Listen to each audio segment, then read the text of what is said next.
This is a demonstration for using the Music Kit CD-ROM. These instructions are specifically for use with Macs. If you are a PC user, please view the video using the Music Kit PC version. Very specific instructions for using PCs, Macs, and flash drives can be found on the Using the Music Kit handout that I've posted on D2L. Make certain that you print it out and use it for any troubleshooting that you might need. Okay. First, insert your Music Kit CD-ROM into your disk drive. Wait for a few seconds until you can see the disk mount to the desktop.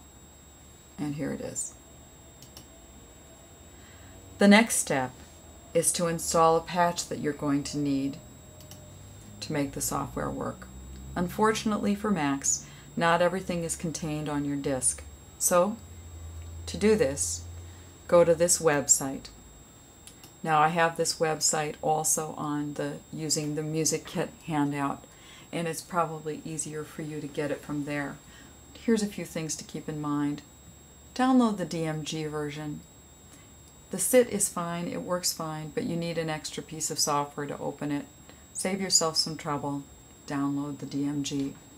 Follow the directions that you find on the website. I've already downloaded this program so that I can save some time here, but I will show you how to install it. So once you've downloaded it, it will mount to your desktop and it will look like this. Double click and you'll bring up this window. Then you can copy this to a place on your hard drive. Most of my students like to copy it either to their desktop or maybe to their application folders. We'll copy it to the desktop. You can see that this icon is going to look just like the cover of your Music Kit CD-ROM. So, you've got it installed, and now this is what we run the program from. You'll always have to have the CD in the drive to make the program work, but you run it from this. So this is what we double click. And once we double click it, the license agreement will appear. Close that window. Click Accept. And then tab through this screen, putting in your name, course,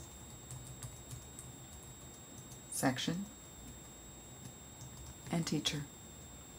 Then click Proceed. By filling out this form, you've created a scores.txt file, which is where all of your scores will be recorded. At this point, you will see a screen with all of the exercises and so on. Let's take a look at what some of these drills might look like. So let's go to Workbook Drills 1, bass clefs. Now you'll notice that we come to a screen with 4 rectangles across the bottom. It used to be that you could see text in all 4 of these rectangles, but operating systems have gotten newer and the program has not. And this is the same with both Macs and PCs. So you'll have to click on each box to see what it is. The first box is explanation. The next is practice sessions. So they're very good, but they won't show up on your scores card. The actual quiz, which is what you turn in, will be there. And finally, click this last one. It will give you your score.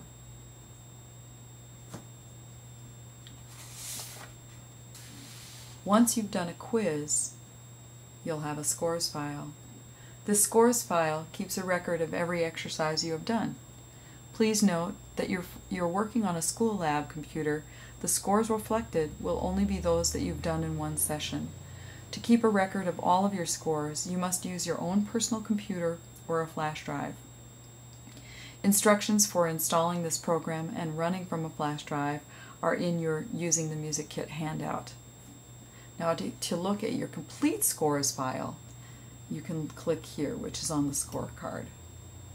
And again, we have these rectangles, explanation, and then we have the workbook scorecard and your rhythm reader scorecard. Now, You can see that there are columns across here. It doesn't render very well, but this tells you what exercise, and then you'll see how many attempts you've made here, your best score, your best time, and the last two scores. So that's the information that you'll see across there. Now you can print your scores from this scorecard, but that's not the preferred method for submitting to me. So there's the print scores, but it doesn't work that well for everyone, and I have got a better method for you. So we're going to click Done, and then we're going to click Quit.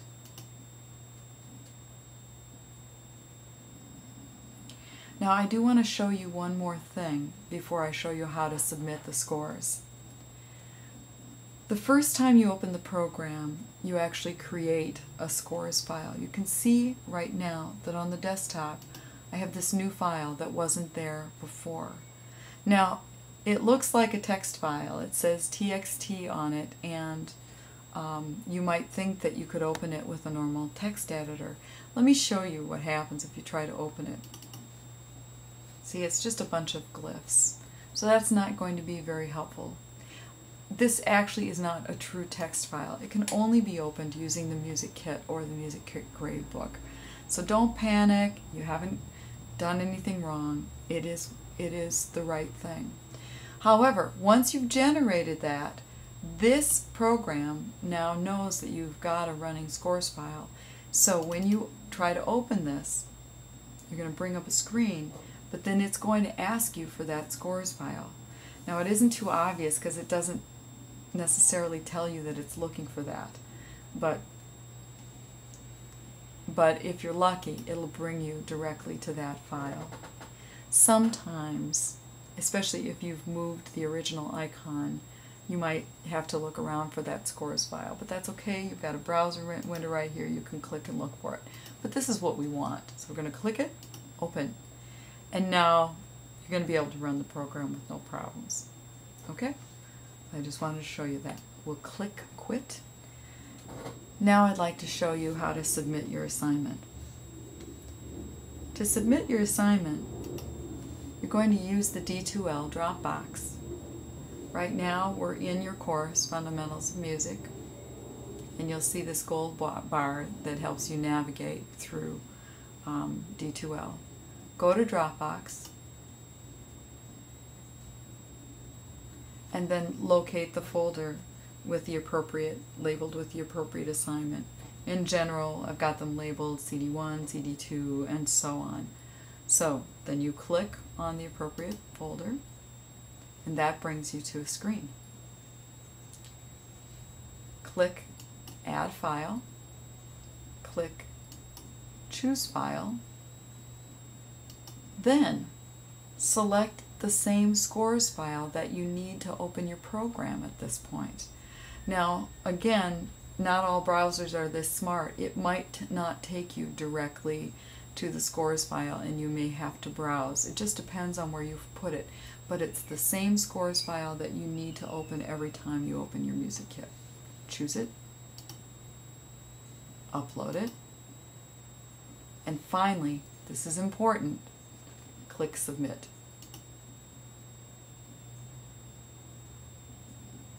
There you have it. You've submitted your scores file. This concludes our session on using the Music Kit. If you run into problems such as error messages or no sound, or you can't find your scores file and so on, these are all addressed in the Using the Music Kit handout. It's a very thorough troubleshooting guide.